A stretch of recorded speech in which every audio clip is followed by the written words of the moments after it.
ஹாய்ங்க, welcome back to another vlog. இந்த வீடியோவும் ஒரு random day in my life வீடியோவாக தான் இருக்க போகுது. வாங்க வீடியோக்குள்ளே போகலாம். லாஸ்ட் வீடியோவில் சொல்லியிருந்தால எனக்கு ஃபேஸில் அலர்ஜிலாம் வந்துருச்சுன்னு. ஸோ அதுக்காக இன்றைக்கி நானும் என் அப்பாவும் ஹாஸ்பிட்டல் போயிருந்தோம். போகிறதுக்கு முன்னாடி எங்கள் அக்கா ஆர்டர் பண்ணியிருந்த பேக்கேஜ் வந்துருந்துச்சு. டாக்டர் ஷீத்தோட சன்ஸ்க்ரீனும் மாய்ஸ்சரைசரும் ஆர்டர் போட்டிருந்தா போல். எனக்கு வந்து இந்த ஃபேஸில் அலர்ஜி வர ஆரம்பித்ததுலேருந்து எந்த காஸ்மெட்டிக்ஸ் மேலே இருந்த நம்பிக்கையுமே போயிடுச்சு.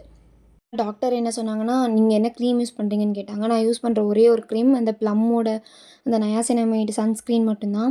மேபி அதனால கூட சன்பர்ன் ஆயிருக்கலாம் அப்படின்னு சொன்னாங்க. அது மேலே இருந்த ஒரு ஹோப்பும் போயிடுச்சு. அதுக்கப்புறம் அவங்க கொடுத்த மாய்ஸ்சரைசர் மட்டும் வாங்கிட்டு வந்தோம். மாய்ஸ்சரைசரும் அப்புறம் இன்னும் கூட ஏதோ ஒரு க்ரீம் கொடுத்தாங்க. அதுதான் இப்போ கரண்ட்டாக யூஸ் பண்ணிகிட்ருக்கேன். எங்கள் அப்பாவை ஒரு வீடியோ எடுக்க சொன்னேன். நான் சொல்லி புரிய வைக்கிறதுக்குள்ளே இவ்வளோ நடந்துருச்சு. அதுக்கப்புறம் ஏதோ ஒரு வழியாக புரிய வச்சு அப்புறம் வீடியோ எடுத்துட்டாங்க. சும்மாவே இந்த வீடியோ பார்க்கவே நல்லா இருந்துச்சு. முன்னாடி அந்த மரம் எல்லாம் சூப்பராக இருந்துச்சு பார்க்கவே. அப்புறம் அடுத்த நாள் நானும் அம்மாவும் ஷாப்பிங் போயிருந்தோம். ஒரு சாரீ வாங்கினோம். அப்புறம் இந்த ஷர்ட் வாங்கலாமான்னு பார்த்தேன். எனக்கு என்னமோ போட்டு பார்த்துட்டு அதுக்கப்புறம் பிடிக்கல, அதனால் வாங்கலை. அப்புறம் வாங்கிட்டு வந்த திங்ஸ்லாம் ஒவ்வொன்றா அப்படியே அரேஞ்ச் பண்ணிகிட்ருந்தேன். அந்த முட்டை அரேஞ்ச் பண்ணுறது மட்டும் உங்களுக்கு காமிச்சிருக்கேன், அவ்வளோதான். என் அக்காவுக்கு வந்து காலில் கொஞ்சம் அடிபட்டிருக்கு. ஸோ அதனால் ஹாஸ்பிட்டல் வந்திருந்தோம். முன்னாடி நாள் வாங்கின ட்ரெஸ் எதுவுமே செட் ஆகாதனால நெக்ஸ்ட் டேவும் நான் வந்து அடம் பிடிச்சி ஷாப்பிங் கூட்டிகிட்டு போயிட்டேன். ஏற்கனவே ஒரு டாப் வேறு ஒரு கடையில் வாங்கிட்டேன். இன்னொரு டாப் வந்து செட் ஆகலை எதுவுமே. அதனால் ட்ரெண்ட்ஸுக்கு வந்தோம்.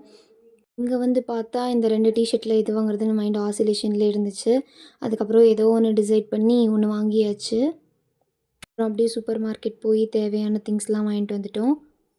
எனக்கு சூப்பர் மார்க்கெட் போகணுன்னாலே ஃபஸ்ட்டு ஃபேவரட்டான விஷயம் வந்து இந்த ஸ்டேஷ்னரி ஐட்டம்ஸ்லாம் இருக்கிற இடம் தான். நான் வந்து அதை ரசிச்சுட்டு அப்படியே அதை ஷூட் பண்ணாமலே விட்டுட்டேன். அப்புறம் வீட்டுக்கு வந்து ட்ரெஸ் போட்டு பார்த்துட்டு இருந்தேன். இதுதான் அந்த ஃபஸ்ட் வாங்கின ட்ரெஸ்ஸு. அதுக்கப்புறம் வந்து இதுதான் அந்த ட்ரெண்ட்ஸில் வாங்கின டிஷர்ட். இது வந்து ஃபிட்டு கரெக்டாக இருக்காதுன்னு நினச்சேன். ஆனால் கரெக்டாக தான் இருந்துச்சு. 2மே பிடிச்சிருந்துச்சி.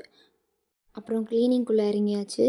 நீங்கள் என் வீடியோஸ் கண்டினியூஸாக பார்த்துருந்தீங்கன்னா, நான் ப்ரீவியஸாகவே வந்து இந்த ஷோகேஸ் க்ளீன் பண்ணியிருப்பேன். அது என்னன்னு தெரியல, இந்த வேலையை மட்டும் எங்கள் வீட்டில் எனக்கு ஒதுக்கி வச்சிடுறாங்க. அப்படியே நல்ல சாங்ஸ் அண்ட் மியூசிக்ஸ் கலை நேட்டிவ்னு மாற்றி மாற்றி போட்டுட்டு சாங்ஸ் கேட்டு அப்படியே எல்லாம் கிளியர் பண்ணிகிட்ருந்தேன். இதுக்குள்ளே மட்டும் டஸ்ட் எப்படி தான் வருதுன்னே தெரியாது. எப்பயுமே க்ளோஸில் தான் இருக்குது. ஆனால் பார்த்தா உள்ளே ஃபுல்லாக டஸ்ட்டாக இருக்குது. ஒரு வெட் கிளாத்தை வச்சு ஃபஸ்ட்டு இந்த கிளாஸ்லாம் க்ளீன் பண்ணிவிட்டு, அதுக்கப்புறம் அரேஞ்ச் பண்ணிவிட்டு, மறுபடியும் இருக்கிற அவார்ட்ஸ் எல்லாம் ஒவ்வொன்றா க்ளீன் பண்ணி அப்புறம் அரேஞ்ச் பண்ணிகிட்ருந்தேன். இதில் மேக்ஸிமம் எங்கள் அப்பாவோடது தான். என்னோடதும் எங்கள் அக்காவோடதும் கொஞ்சம் தான் இருக்கும். இதெல்லாம் தொடச்சி க்ளீன் பண்ணி வைக்கிறதுக்குள்ளேயே இருந்த எனர்ஜிலாம் அப்படியே ஆஃப் ஆகிடுச்சு.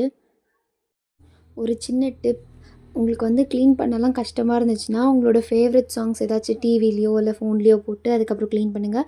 உங்களோட வேலை கொஞ்சம் ஈஸியாக இருக்கும். அரேஞ்ச் பண்ணி முடித்ததுக்கப்புறம் இப்படி தான் இருக்குது. ஏதோ கொஞ்சம் க்ளீன் ஆன மாதிரி எனக்கு தோணுது. சொன்ன மாதிரி எல்லாமே எங்கள் அப்பாவோடது தான். இந்த 1, 2 அப்புறம் இந்த 3 இது 3 மட்டும்தான் என்னோடது. மீதி அதுக்கப்புறம் அந்த மெடல்ஸ் என்னோடது. இது வந்து எங்கள் அக்காவோடது. மீதி எல்லாமே எங்கள் அப்பாவோடது தான்.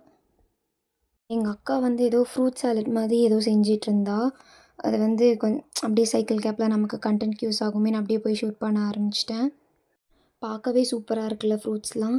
இவ வந்து apple, mango, jack fruit, pomegranate அப்புறம் பனானா இந்த ஃப்ரூட்ஸ் தான் ஆட் பண்ணியிருந்தா. எப்படி பண்ணான்னா, மில்கில் கஸ்டர்ட் பவுடர் போட்டு அதை நல்லா காய்ச்சிட்டா. அதுக்கப்புறம் வந்து இப்போது கட் பண்ணி வச்ச வெஜிடபிள்ஸை ஃப்ரீஸ் பண்ணி அதுக்கப்புறம் எடுத்துட்டு, அதுக்கப்புறம் அந்த மில்கில் வந்து ஆட் பண்ணி நல்லா மிக்ஸ் பண்ணிவிட்டு, அப்புறம் வந்து மறுபடியும் ஃப்ரீசரில் ஃப்ரீஸ் பண்ணி வச்சுட்டா. எடுத்து சில்லுன்னு சாப்பிடும்போது சூப்பராக இருந்துச்சு சீரியஸாக டேஸ்ட்டு. நான் ரொம்ப நாளாக மொழி படம் பார்க்கணுன்னு நினச்சிட்ருந்தேன். அதுக்கு இன்றைக்கி தான் டைம் அமைஞ்சிச்சு. ஃபேமிலியோடு எல்லோரும் மொழி படம் பார்த்துட்ருந்தோம். அதுக்கப்புறம் வந்து நம்ம சாலட் செஞ்சு ஃப்ரீசரில் வச்சுருந்தோம்ல, அதை எடுத்தேன். அது உங்களுக்கு காமிக்கலான்ற நினைக்கும்போது தெரியாமல் கீழே கொட்டிட்டேன். பார்த்துட்டு என்னால் சாப்பிடாம இருக்க முடியல சீரியஸாக. அதுக்கப்புறம் அதை வந்து அப்படியே ஒரு பவுலில் ட்ரான்ஸ்ஃபர் பண்ணி வச்சேன். சும்மா டெக்கரேஷன்ஸ்க்காக தான் வந்து நான் வந்து இந்த பவுல் எடுத்திருக்கேன். இல்லைனா நான் இதிலலாம் சாப்பிட மாட்டேன். அப்படியே டிவியில் கொஞ்சம் விஜேஸ் இது விலாக்ஸை போட்டுட்டு ஆன் பண்ணி விட்டு அப்புறம் ஃப்ரூட் சாலட் சாப்பிட்டுட்ருந்தேன். ஏன்னா இத்தனை டைம் சொல்கிறேன்லாம் நீங்கள் யோசிக்காதீங்க. கண்டிப்பாக இதை ட்ரை பண்ணி பாருங்கள். டேஸ்ட் வந்து அவ்வளோ சூப்பராக இருந்துச்சு. என்னடா திடீர் ட்ரான்சிஷனை பார்க்குறீங்களா? அப்படியே நம்ம மஞ்சுளா டீச்சரோட விலாக்ஸை பார்க்க ஆரம்பிச்சிட்டேன். இன்றைக்கி வீடியோவில் தான். பாய்.